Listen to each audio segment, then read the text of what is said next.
जे लाडके मुख्यमंत्री आहे, बहिणींवर खूप प्रेम करते, त्यांनी आज आम्हाला सावत्रपण दाखवून दिलेला आहे। आम्ही या सगळ्या शिवभोजन संचालक बहिणी जे आहोत, मागच्या 6 महिन्यापासून सावत्र बहिणी म्हणून वावरत आहोत। कारण की आमच्यासाठी जो निधी मुंबईमध्ये त्यांनी दिला होता 70 करोड रुपये, त्याच्यातला 20-21 करोड रुपये त्यांनी शिवभोजन इथे दिला आणि अजूनही आमचे 49 करोड त्यांच्याकडे बॅलन्स आहे। तर ते पैसे जर त्यांनी दिले तर आमच्या संपूर्ण महाराष्ट्राची काळी दिवाळी होण्यापासून आम्ही वाचणार आहोत। कारण की आम्ही सगळ्या बहिणी बेरोजगार आहोत सध्या, कारण की 6 महिन्यापासून शासनाने आम्हाला पेमेंटच दिला नाही आणि पेमेंट नाही दिल्यामुळे ज्या महिला भांडे घासतात, ज्या महिला स्वयंपाक करतात, ज्या महिला फोटो काढतात, त्यांना आम्ही पेमेंट देऊ शकत नाही। दिला आम्ही स्टार्टिंगला 2-3 महिन्याचा, पण त्यांचा पण आता 3 महिन्याचा थकीत आहे। तर आमच्यासमोर खूप मोठा हा प्रश्न आहे की हा सावत्रपणा आमच्यासोबत आमचे लाडके मुख्यमंत्री का करत आहे?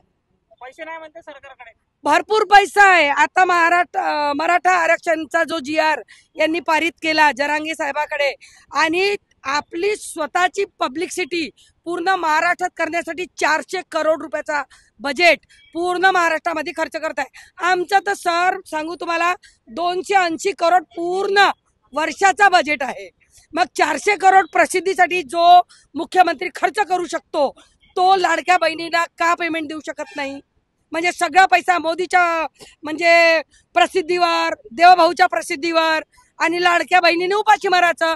1500 रुपये घ्या, 5 किलो राशन घ्या, झाला निघाला दिवस तुमचा। देवभाऊवर विश्वास नाही का? बिलकुल विश्वास नाही देवाभाऊवर। देवाभाऊ जोपर्यंत आमची दिवाळी पांढरी करत नाही तोपर्यंत देवाभाऊवर विश्वास नाही। कलरफुल दिवाळी पाहिजे। आमची होळी बिना कलरची गेली, कारण की मार्च महिन्यापासून त्यांनी पेमेंट नाही दिले। मार्च महिना दिवाळीचा महिना होता, तर बेरंग होळी केली आम्ही। आता दिवे लावासाठी तेल पाहिजे ना, तर तेल द्यासाठी पैसे तर द्या, तेव्हा तर दिवे लावू महाराष्ट्रभरामध्ये।